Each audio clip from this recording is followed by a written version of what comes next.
Romains chapitre 12, à partir du verset 1er. Et si vous avez bonne mémoire, vous allez vous rappeler qu'en automne, Sam nous a prêché sur Romains 1 et 2, chapitre 12, versets 1 et 2. Et ce verset, ces deux versets, le chapitre 12, ces deux premiers versets, sont intéressants à considérer dans le sujet qui est devant nous ce matin. Vous savez que on a présenté à l'Église il y a à peu près une couple d'années une diapositive qui parlait de la passion pour Dieu, pour l'Église et pour le monde. Et on a commencé l'année dernière à Pâques un déjeuner pour pouvoir inviter des amis, pour pouvoir un peu exprimer davantage notre passion pour ceux qui ne connaissent pas Dieu. Et on a refait l'expérience cette année ici dans la salle avec le déjeuner de Pâques. Et puis suite à le retour qu'on a fait sur le déjeuner, vous avez voulu qu'on fasse plus de déjeuners dans l'année. Alors comme je l'ai dit tout à l'heure, on va en faire un pour l'Action de grâce. Et dès qu'on a la confirmation des invités, on vous le dira. Donc un déjeuner pour l'Action de grâce, on espère aussi remplir l'église comme on a fait à Pâques. Et ce déjeuner sera suivi d'une conférence sur le suicide, probablement au mois de novembre. Et en décembre, on prévoit un concert de musique. Alors on est pour parler aussi avec le groupe Héritage qui prévoit un CD de Noël, sortir un CD de Noël. Et ils nous ont proposé 2 ou 3 dates. Donc on a choisi une date, on attend leur réponse.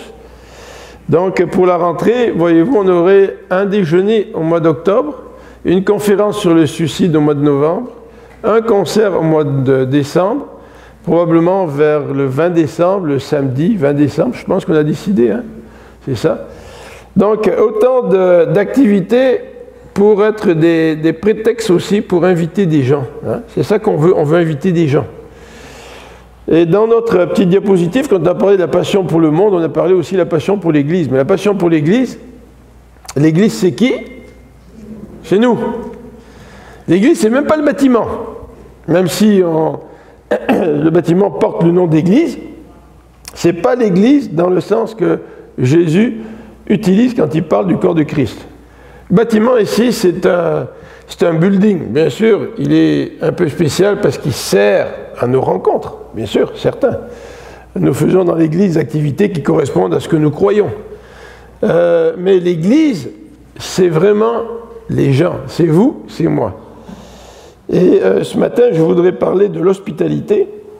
Et le titre que j'ai donné au message de ce matin, c'est « Poursuivre l'hospitalité ». Fait bizarre, hein, comme titre. Mais c'est ce que le Nouveau Testament utilise comme expression. Poursuivre l'hospitalité. Donc on va lire à partir du chapitre 12, au verset 1er, jusqu'au verset 16. Je vous invite donc, frères, à cause de cette immense bonté de Dieu, à lui offrir votre corps comme un sacrifice vivant, saint et qui plaise à Dieu. Ce sera là de votre part un culte spirituel. Ne vous laissez pas modeler par le monde actuel, mais laissez-vous transformer par le renouvellement de votre pensée pour pouvoir discerner la volonté de Dieu, ce qui est bon, ce qui lui plaît et ce qui est parfait. En vertu de la grâce que Dieu m'a faite, voici ce que je dis à chacun d'entre vous. Ça, c'est à chacun d'entre nous. Ne soyez pas prétentieux. N'allez pas au-delà de ce à quoi vous devez prétendre. Tendez au contraire à une sage appréciation de vous-même, chacun selon la part que Dieu lui a donnée dans son œuvre, régie par la foi. Chacun de nous a dans un seul corps de nombreux organes, mais ces organes n'ont pas la même fonction. De même, alors que nous sommes nombreux, nous formons ensemble un seul corps par notre union avec le Christ. Et nous sommes tous, et chacun pour sa part, membres les uns des autres. Et Dieu nous a accordé par la grâce des dons différents. Pour l'un, c'est le don pour la cuisine. Non, c'est pas marqué, Eva. Mais la liste ici n'est pas exhaustive, vous savez, là. Hein? Dieu nous a accordé par grâce des dons différents. Pour l'un, c'est la prophétie, qu'il exerce cette activité conformément à notre foi commune. Pour un autre, c'est le service, qui se consacre à ce service. On a parlé de notre ami Charles et Florence hier qui nous ont donné leur témoignage. C'est clair que Charles a un don de service. C'est clair. Que celui qui a reçu un ministère d'enseignement enseigne. Que celui qui a reçu un ministère d'encouragement encourage. Que celui qui donne le fasse sans arrière-pensée. Et que celui qui dirige le fasse avec sérieux. Que celui qui secourt les malheureux le fasse avec joie. Verset 9. L'amour ne sait pas mentir. Ayez donc le mal en horreur. Attachez-vous de toutes vos forces au bien, notamment en ce qui concerne. Et là, on a une liste. S'attacher au bien, mais dans quel domaine? Premièrement, l'amour fraternel. Soyez pleins d'affection les uns pour les autres. Deuxièmement, l'estime mutuelle. Faites passer les autres avant vous. Troisièmement, l'ardeur. N'hésitez pas. Quatrièmement, l'esprit. Soyez bouillant. Cinquièmement, le Seigneur. Soyez de bons serviteurs. Sixièmement, l'espérance, qu'elle soit votre joie. L'épreuve, qu'elle vous trouve pleine d'endurance. La prière, qu'elle soutienne votre persévérance. Les besoins de ceux qui appartiennent à Dieu, verset 13. Soyez-en solidaires, toujours prêts à pratiquer l'hospitalité. Demandez à Dieu de faire du bien à ceux qui vous persécutent. Oui, demandez du bien pour eux, ne demandez pas du mal. Partagez la joie de ceux qui sont dans la joie, les larmes de ceux qui pleurent. Ayez pour les uns pour les autres une égale considération, sans viser à ce qui est trop haut. Laissez-vous au contraire attirer par ce qui est humble. Ne vous prenez pas pour des sages. On va prier ensemble. Seigneur notre Dieu, merci pour ta parole. Ce matin, nous voulons regarder ensemble ce sujet de l'hospitalité. Nous avons décidé il y a quelque temps à l'Église que ce qui est important, c'est d'avoir la passion pour Dieu, pour les autres, pour l'Église et pour le monde. Seigneur, c'est facile de mettre ça sur une diapositive et de le projeter à l'écran, mais c'est plus difficile de le vivre. Et nous voulons ce matin nous encourager, non seulement à parler de toi autour de nous, mais aussi avoir de la passion pour nos frères et sœurs.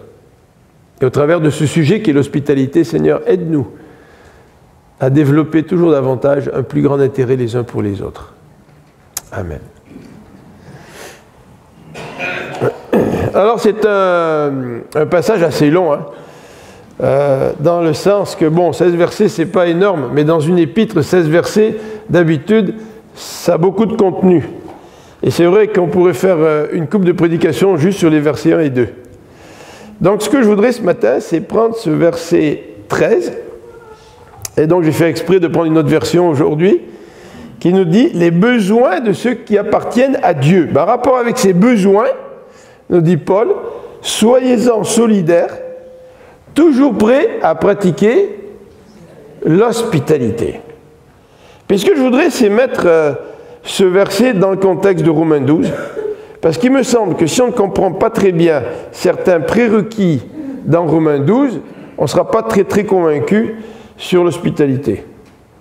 Et si on ne comprend pas très bien la liste des versets 9 à 15, on ne comprendra pas très bien l'hospitalité.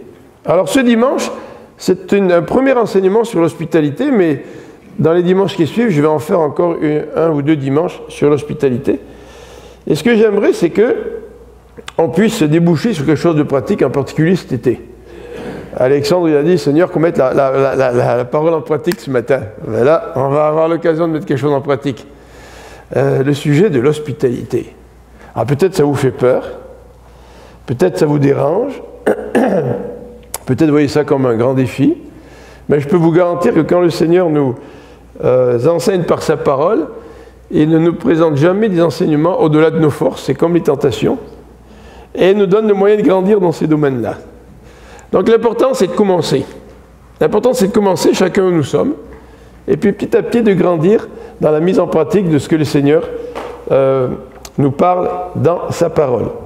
Alors pour ce matin, bien, je voudrais regarder avec vous les 3 prérequis généraux. Donc on va faire un petit survol de 3 prérequis généraux en rapport avec ce thème de l'hospitalité. Ensuite, on va regarder ce que les versets 9 à 15 décrivent, c'est-à-dire de s'attacher au bien. Et le mot s'attacher, c'est un mot qui est fort. Hein. Je me colle au bien. Vous savez, c'est comme de la crazy glue. Là. Je veux coller au bien. Puis quand je colle au bien, il n'y a rien qui peut me séparer de la pratique du bien. C'est intéressant comme expression. Et puis, le troisième élément de notre prédication ce matin, c'est vraiment l'hospitalité, ce verset 13 en soi. Regardez un petit peu le contenu du verset 13. On regardera d'autres versets plus tard, dimanche prochain ou le dimanche après. Mais ce matin, on commence avec le verset 13. Alors, 3 prérequis généraux. Le premier prérequis, qui va faire en sorte que nous allons pratiquer cette hospitalité dont parle ce texte du verset 13. Bien, le premier prérequis, c'est une transformation. La parole de Dieu parle du christianisme comme étant une transformation. Et cette transformation commence dans les versets 1 et 2 de Romains par un appel de l'apôtre Paul qui nous dit « Je vous invite », ou dans d'autres versions, c'est « Je vous supplie ». Vous savez, dans l'expression « supplier », il y a toute une intensité qu'on n'a peut-être pas dans l'expression « je t'invite à ». Tu sais. Oh, je t'invite à être un bon garçon. Tu sais. Je te supplie, à cause des bontés de Dieu, à cause des miséricordes de Dieu, à offrir ton corps comme un sacrifice vivant qui fasse plaisir à Dieu. On n'est pas tous pareils. Il y a des gens qui sont des extravertis. Moi, je ne comprends pas les extravertis, mais enfin. Puis les extravertis, ils se nourrissent des relations avec les autres. Les extravertis, ils sortent, ils rencontrent des gens, puis quand ils rentrent, ils sont en pleine forme, même si c'est fatigué avant. Les introvertis, quand ils ont des rapports avec les gens, et qu'ils ont fini la rencontre avec les gens, ils rentrent à la maison, ils sont fatigués. Ah, ils sont peut-être bien contents, mais ils sont fatigués, parce que ça prend plus d'énergie. Tu sais. Alors, on est tous différents, c'est vrai. Et parfois, on a tendance à considérer la parole de Dieu à la lumière de nos différences. Ouais, la Bible me dit là qu'il faudrait que je pratique l'hospitalité, mais tu sais, moi je ne suis pas vraiment introverti, puis je n'ai pas une belle maison, puis je n'ai pas les moyens comme mon autre frère ou mon autre sœur. Et puis on interprète la parole de Dieu à travers ce que nous sommes, et on fait des tris. Et on applique ce qui fait davantage notre affaire. Mais pour nous permettre de vraiment appliquer la parole de Dieu, quel que soit notre tempérament, notre caractère, bien sûr, on va le faire différemment, selon nos tempéraments. Tu sais. Quelqu'un qui est introverti et quelqu'un qui est extraverti, peut-être que celui qui est extraverti va peut-être avoir plus de monde à la maison que celui qui est introverti. Tu sais. Ça peut très bien arriver. Mais d'une manière générale, nous pouvons appliquer la parole de Dieu, quel que soit notre tempérament, si nous comprenons des principes de base. Et le premier principe de base, qui reflète la transformation que Dieu a faite dans nos vies, c'est que si Dieu a changé notre vie, il a fait de nous une nouvelle personne, une nouvelle créature. C'est que maintenant, nous ne nous appartenons plus. Et l'apôtre Paul dit, offrez vos corps à Dieu. Prends ton corps, offre-le à Dieu. Alors nous, on est très mystique, puis on dit, on va faire ça sous une forme d'acte religieux, tu sais. Mais non, ce n'est pas un acte religieux, s'offrir à Dieu, là. Il n'y a pas un hôtel où tu te mets dessus, là, et puis... Non, s'offrir à Dieu, ça veut dire que tu prends ton corps, puis tu le mets entre les mains de Dieu, puis tu dis, Dieu, ben, fais avec mon corps ce que tu veux. Ben, avec mon corps, mais aussi avec tout mon être. Hein, c'est ce que Paul veut dire dans ce passage-là. Donc, si je veux vraiment pratiquer l'hospitalité, il faut que je comprenne que ce que je suis, ma personne, elle appartient à Dieu, et que je la donne à Dieu en disant, Dieu, prends-moi, et tu me demandes de pratiquer l'hospitalité pour que tu puisses m'utiliser, ben je vais le faire. Parce que mon corps, il ne m'appartient pas.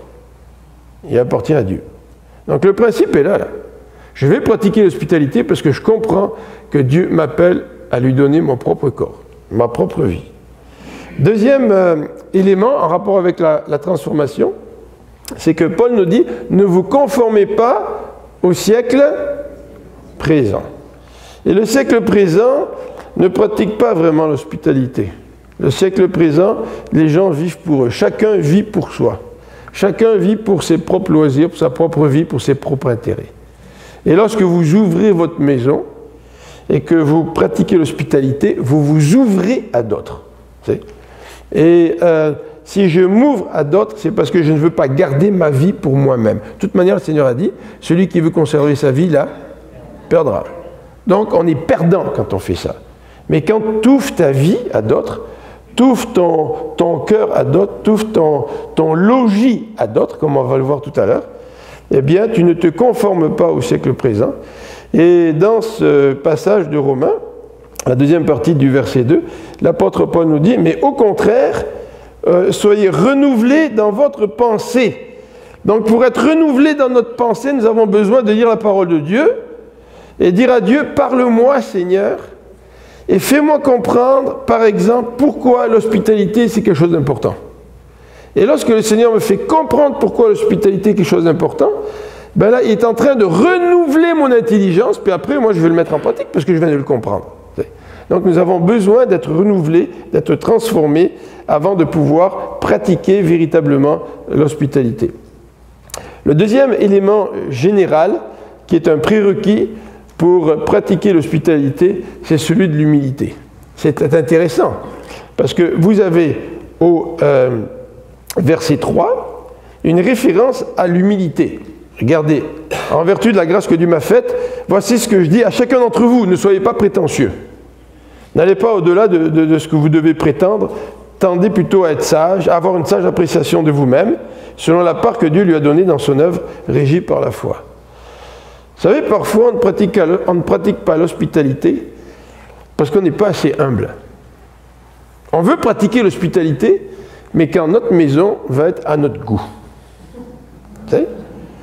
Alors, ça veut dire que cette année, je ne peux pas pratiquer l'hospitalité parce que il faut que je refasse ma salle de bain, puis je ne l'ai pas faite, ma salle de bain, puis elle est vieille, ma salle de bain. Puis je ne peux pas recevoir des frères et des sœurs chez moi, là, parce que ça va donner quoi comme impression, tu sais, à mes frères, à mes sœurs, là, que j'ai une vieille salle de bain, tu sais. Il y a une mère qui a dit en parlant de ses enfants, moi je veux que mes enfants amènent leurs copains à la maison. Puis je ne veux pas que mes enfants amènent leurs copains à la maison pour que les enfants disent « Waouh, ils ont une super belle maison ».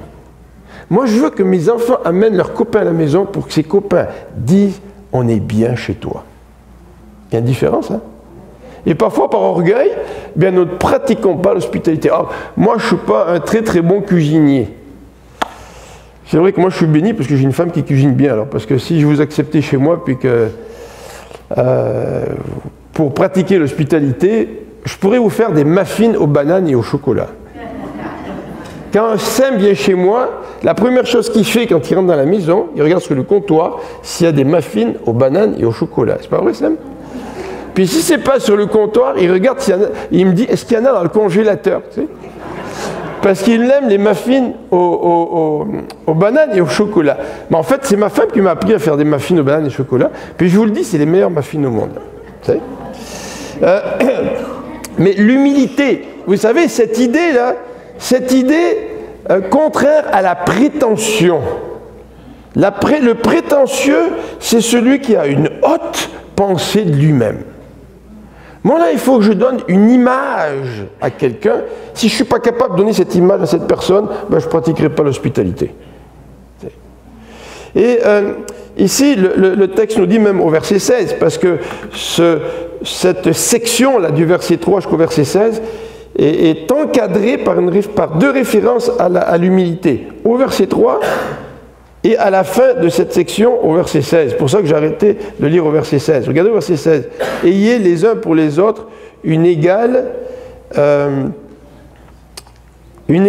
considération sans viser à ce qui est trop haut. » Donc qu'est-ce que ça veut dire?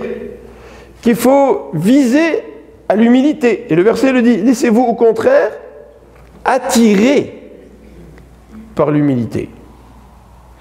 Moi je sais en tout cas qu'est-ce qui attire des mouches. Vous mettez un petit peu de miel ou de la confiture. Et je sais aussi ce qui attire les fourmis. On a eu quelques fourmis chez nous et on a mis des petits pots en plastique, je ne sais pas trop comment ça s'appelle, là par terre. Puis là, le soir, on a mis ça par terre. Puis là, moi, je me suis assis à côté, puis j'ai regardé, je me suis dit, est-ce que ça marche, cette affaire-là? Alors, je regardais la fourmi, elle se promenait, là. Puis à un moment donné, elle vient voir, elle fait le tour. Je me dis, ah, ça marche pas, c'est encore un truc qu'on nous vend, puis que ça marche pas, tu sais.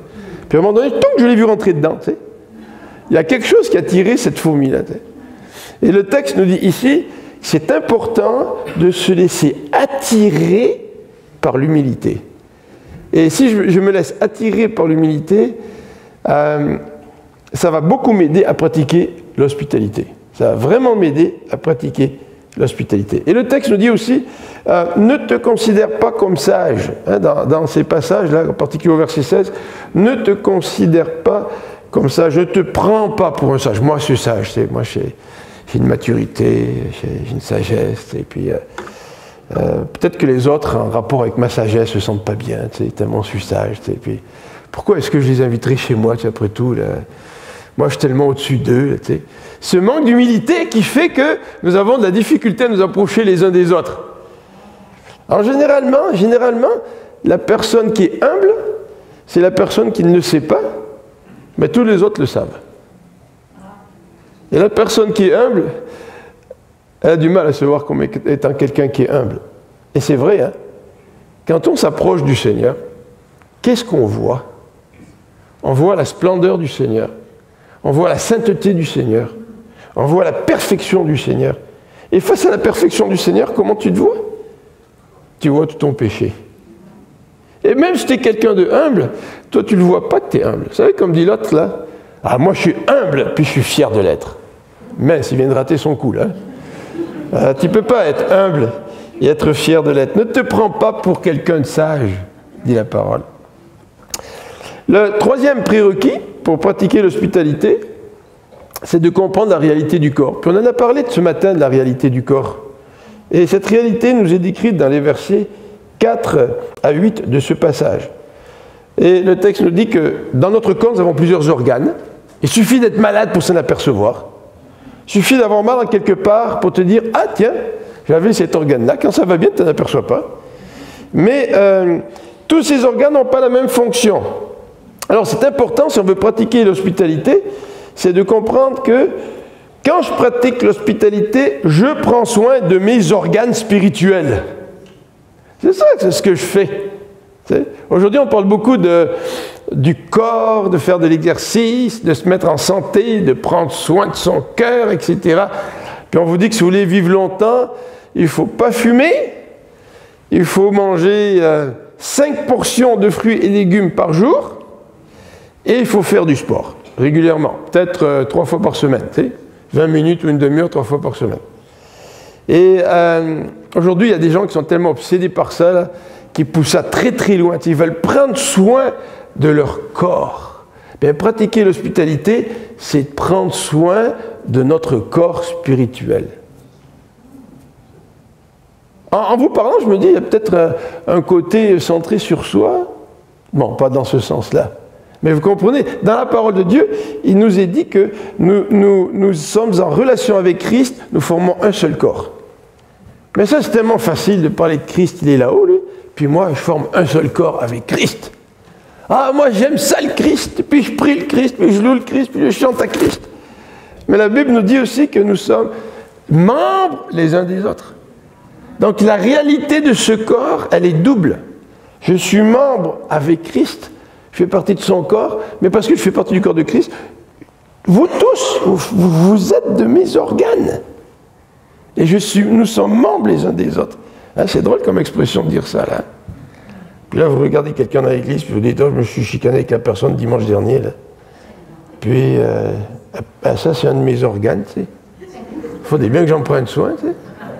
Alors, la Bible nous encourage à pratiquer l'hospitalité, donc, parce que nous comprenons la réalité du corps de Christ, mais aussi, elle nous encourage dans ce passage à se concentrer sur notre service. Ça veut dire que si je suis relié à Christ, puis que je suis relié au corps, et que moi je suis un organe, un de vos organes à vous, vous êtes un de mes organes, c'est ça? La Bible nous dit ici, ben, concentre-toi sur ton service. Et dans l'église, souvent, qu'est-ce qu'on fait? Bon, on chiale après les autres. Moi, j'ai le don de la prière, puis je voudrais que tout le monde prie, alors je chiale parce que l'église ne prie pas assez. Moi, j'ai le don d'évangélisation, puis je me concentre tellement sur l'évangélisation, je chiale parce que je pense que l'église n'évangélise pas assez. Moi, j'aime tellement l'enseignement que j'enseigne, et puis je chiale parce que je trouve que les gens n'étudient pas assez. Heureusement que mes organes ne font pas ça. Heureusement que mon cœur, quand il marche, il se préoccupe de lui-même, puis il ne chiale pas de mes poumons, tu sais. Et que mes poumons, ils ne chialent pas de mon foie, tu sais. Chacun fait son travail comme il faut. Et comprendre la réalité du corps, c'est de comprendre que moi, je suis un organe dans le corps. Et que si Dieu m'a donné un don, et la Bible dit qu'il a donné un don à chacun d'entre nous, Dieu nous demande, en tant qu'organe d'un corps, de fonctionner étant l'organe que nous sommes. Donc concentre-toi à bien faire le travail que tu dois faire selon le don que Dieu t'a donné. C'est ça la description du corps de Christ dans ces quelques versets. Donc voilà pour les trois prérequis généraux pour mieux comprendre le ministère de l'hospitalité. Entre parenthèses, le ministère de l'hospitalité, ce n'est pas nécessairement un don. Hein. C'est sûr qu'il y a des gens qui ont un don particulier pour l'hospitalité, mais l'hospitalité, c'est un appel à tous à pratiquer l'hospitalité. Hein.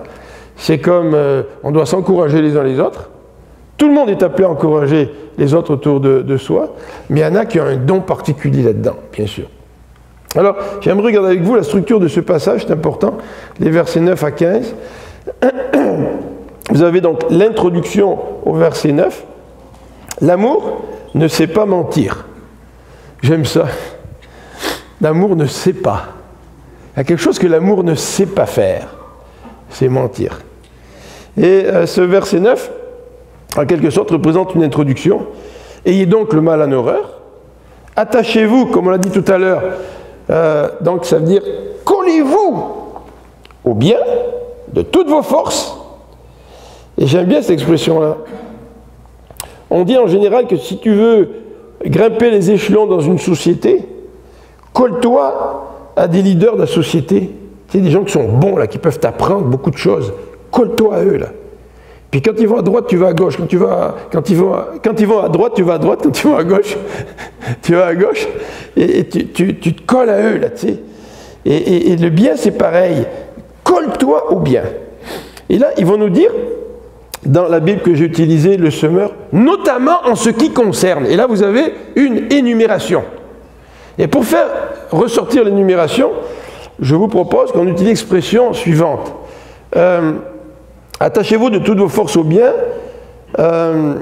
notamment quant à l'amour fraternel, quant à l'estime mutuelle, quant à l'ardeur, quant à l'esprit, quant au Seigneur, quant à l'espérance, quant à l'épreuve, quant à la prière et quant aux besoins de ceux qui appartiennent à Dieu. En quelque sorte, ce que fait Paul, il fait toute une énumération pour décrire dans quel domaine on doit s'attacher au bien. Et l'hospitalité, c'est un des domaines pour s'attacher au bien. Si je veux m'attacher au bien, je vais pratiquer l'hospitalité. Donc, vous avez ensuite, au verset 14 et 15, la liste qui est interrompue, mais vous avez des impératifs, là. Elle n'est pas interrompue, la liste, elle finit au verset 13. Mais au verset 14 et 15, vous avez des impératifs. Demandez à Dieu de faire du bien à ceux qui vous persécutent. Ensuite, partagez la joie de ceux qui sont dans la joie et les larmes de ceux qui pleurent. Puis, ayez les uns pour les autres une égale considération. Vous voyez, il y a des impératifs, là, des commandements dans les versets 14 et 15 qui nous parlent de la relation mutuelle entre chrétiens.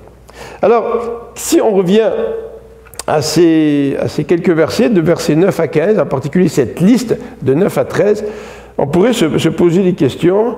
Est-ce qu'il s'agit de principes généraux? Est-ce qu'il s'agit de généralités? Vous savez, vous lisez au verset 9, « Attachez-vous au bien ». Ouais, c'est quoi le bien?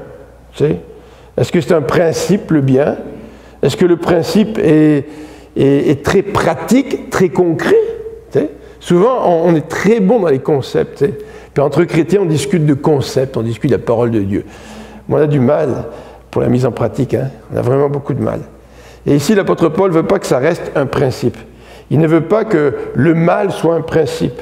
Il ne veut pas que le bien soit simplement un principe. Et c'est la raison pour laquelle l'apôtre Paul met des pattes au concept.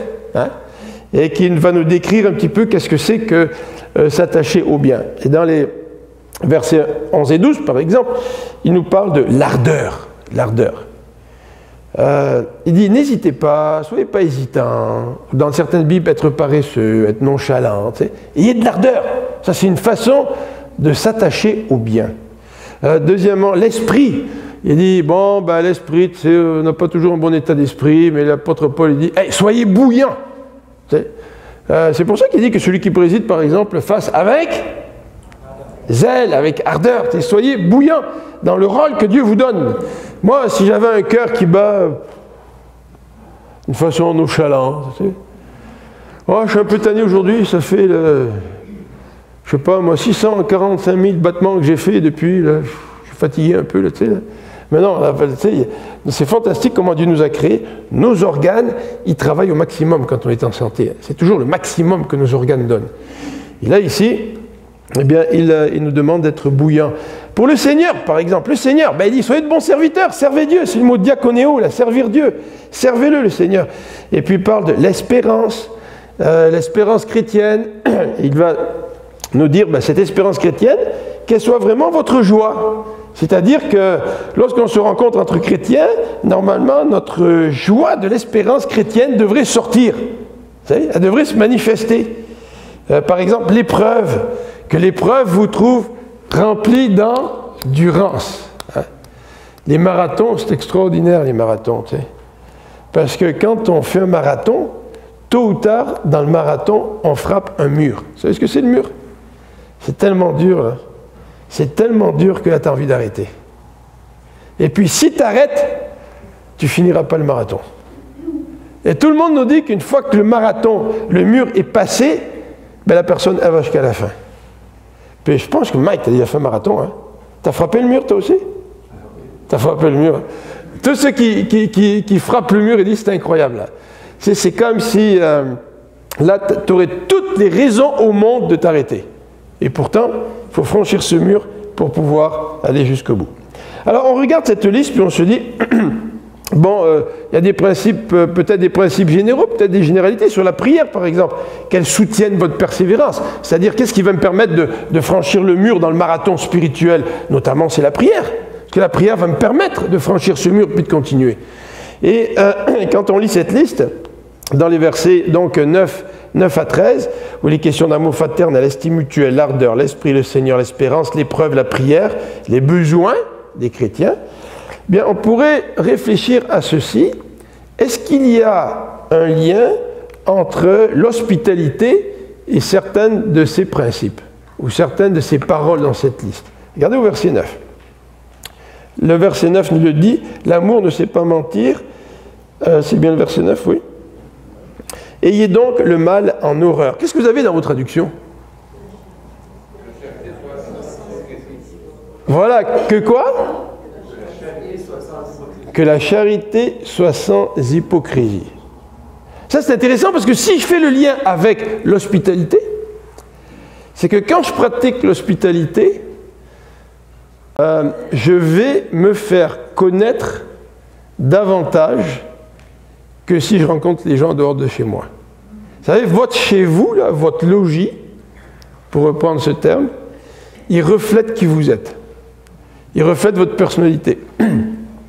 Il reflète votre caractère. Il reflète vos goûts.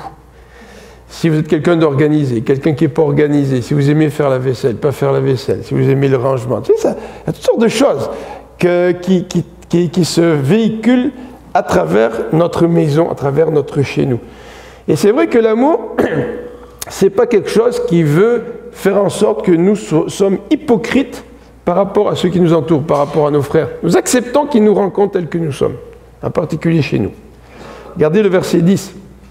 Le verset 10, ils disent « Soyez remplis d'affection les uns pour les autres et faites passer les autres avant vous. » De recevoir les gens chez nous à travers l'hospitalité, c'est une façon d'être remplis d'affection les uns pour les autres. Regardez au verset 12 aussi la prière, qu'elle soutienne votre persévérance. C'est vrai, ça c'est en rapport avec la persévérance, l'épreuve, mais c'est vrai aussi que si je pratique l'hospitalité, je vais mieux connaître mes frères et mes sœurs, et parce que je vais mieux les connaître, qu'est-ce que je vais faire? Je vais pouvoir mieux prier pour eux. Puis si je reçois des frères et des sœurs chez moi, c'est l'occasion de prier un petit peu avec. En tous les cas, on prie avant de manger, n'est-ce pas? On peut peut-être à la fin de notre rencontre prier pendant 5 minutes, on n'est pas obligé de prier tout le temps, mais on se connaît davantage. On bâtit des liens, puis ces liens que l'on bâtit peuvent alimenter nos prières pour les uns et les autres. Alors vous avez aussi au verset 15, le verset que nous avons lu tout à l'heure, « Partagez la joie de ceux qui sont dans la joie, les larmes de ceux qui pleurent. » L'Église, ce n'est pas toujours le meilleur endroit pour connaître les joies et les pleurs des gens. Mais comment est-ce que je peux connaître les joies et les pleurs des gens? Si ce n'est en les invitant chez moi. Et quand vous invitez quelqu'un chez vous, puis que la personne est vraiment reconnaissante, bien souvent la personne elle s'ouvre. Parce qu'elle se dit, je suis accepté tel que je suis chez ce frère, chez cette sœur. Moi j'ai besoin de prière, j'ai besoin de partager. Et c'est souvent l'occasion de partager ensemble. Alors donc s'attacher au bien, hein, c'est un petit peu ce dont parle ces versets 9 à 15, s'attacher au bien. Et dans ce passage, au verset 13, nous avons ce verset sur l'hospitalité. Il y a certainement qu'un des liens entre l'hospitalité et plusieurs éléments contenus dans ces versets 9 et 15. Dernier point, c'est le verset 13. J'aimerais vous parler de ce beau verset 13. Le verset 13 parle des besoins des enfants de Dieu. Ma version dit, donne le titre.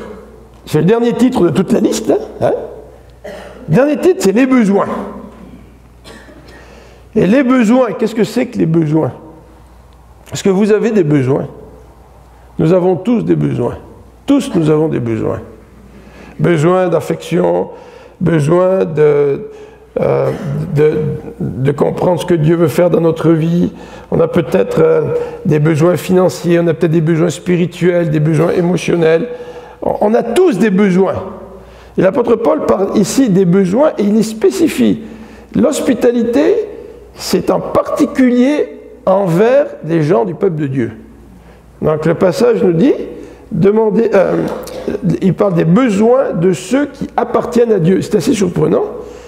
Parce qu'on pourrait penser que si j'appartiens à Dieu, je me confie à Dieu, je n'ai plus de besoin. C'est lui qui répond à tous mes besoins. Mais vous savez que Dieu répond à nos besoins en utilisant des outils. Et quels sont les outils que Dieu veut utiliser? C'est mes autres organes qui font partie du corps. C'est-à-dire qu'il va utiliser chacun d'entre nous pour répondre aux besoins qui sont les miens. Et nous avons tous des besoins.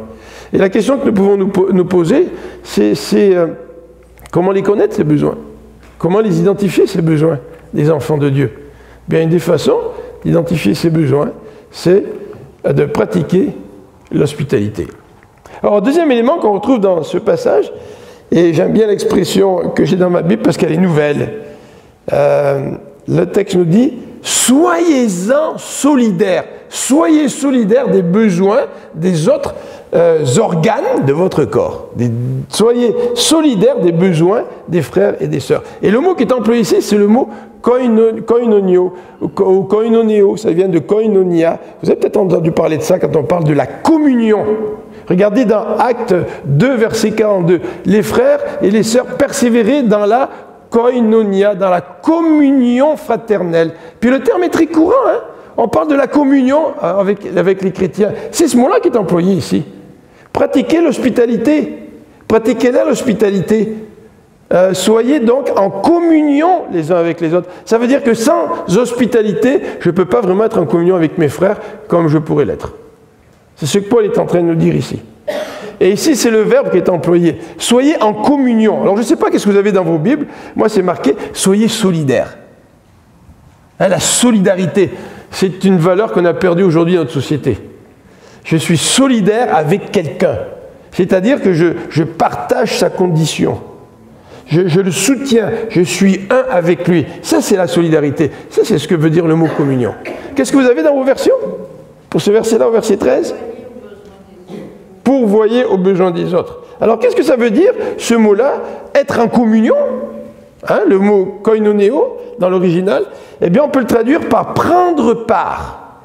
Ça veut dire prends part aux besoins des autres. Quand dans un corps, il y a un organe qui va mal, tout le reste du corps, qu'est-ce qu'il fait? Il se mobilise pour pouvoir aider cet organe qui ne fonctionne pas bien. Puis ça fait 2 jours que chez nous, Marie-France et moi, on a mal à la gorge. Elle est tousse en plus, moi je tousse pas, mais on a mal à la gorge, on est enrhumé. Mélodie a eu ça lundi, mardi.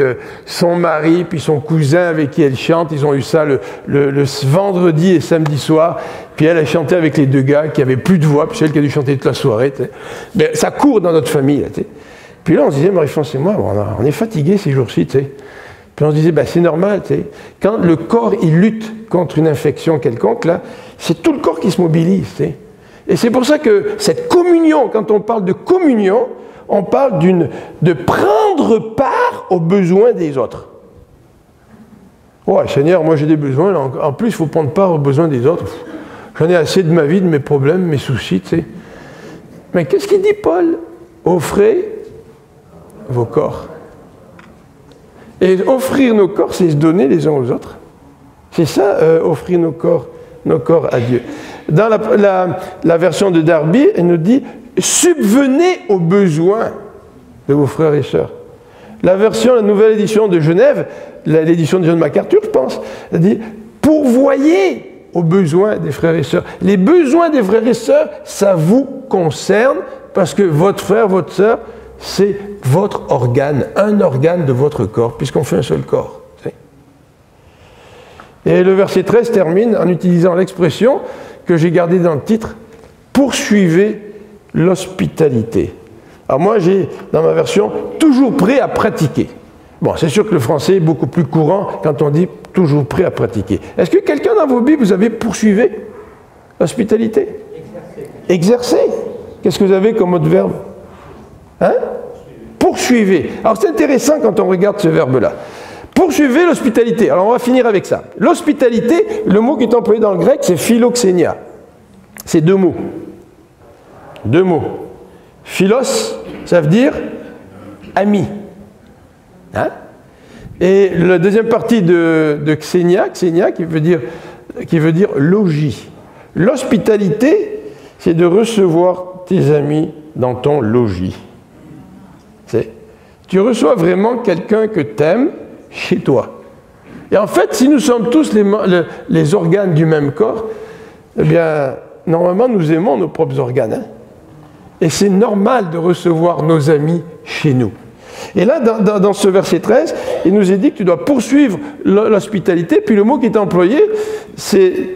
J'ai mis les petits mots en grec, parce qu'il y en a dans l'Église qui ont pris un petit peu de grec, c'est un petit peu pour eux que je mets ça. Mais ce mot-là veut dire poursuivre, mais veut dire aussi persécuter. C'est le même mot qui est employé pour la persécution. Vous savez ce que faisait Paul quand il persécutait les chrétiens? Il leur courait après. Il avait même des lettres des autorités de Jérusalem pour les chrétiens qui s'étaient réfugiés à Damas. Il leur courait après. Vous voyez l'intensité du mot, là? Persécuter, ça veut dire, tu lâches pas quelqu'un, tu lui cours après jusqu'au moment où tu l'attrapes, puis tu veux le mettre en prison. Eh bien, poursuivre l'hospitalité, c'est de faire la même chose que si tu persécutais quelqu'un. Si tu cours après. Tu cours après l'hospitalité. Tu veux saisir l'hospitalité. Tu veux la mettre en pratique, l'hospitalité. Ah, il y a une passion là-dedans. Passion pour Dieu, passion pour le monde, passion pour l'Église, les frères et les sœurs. C'est donc un effort. Il y a un but à atteindre, c'est un effort, il y a une intensité en rapport avec l'hospitalité. Alors, ce qu'on voudrait en tant qu'Église, évidemment, c'est de s'encourager. Nous voulons nous encourager à prêcher l'Évangile. On essaie de trouver des moyens. On est loin d'être arrivé, on veut aller de l'avant. Et l'hospitalité, c'est un autre moyen de développer la communion fraternelle. Je ne peux pas parler de communion comme quelque chose d'abstrait. La communion, c'est partager la vie de quelqu'un d'autre, c'est partager les besoins de quelqu'un d'autre. Et nous avons besoin de développer cette communion fraternelle. Et dans les dimanches qui vont venir, je vais vous suggérer je vais vous faire quelques suggestions pratiques pour que nous puissions, pendant l'été, pratiquer ensemble la communion fraternelle. Mais est-ce qu'on a besoin d'attendre quelques suggestions de la part de l'Église? Ou est-ce que nous pouvons déjà commencer à pratiquer l'hospitalité? Prions ensemble.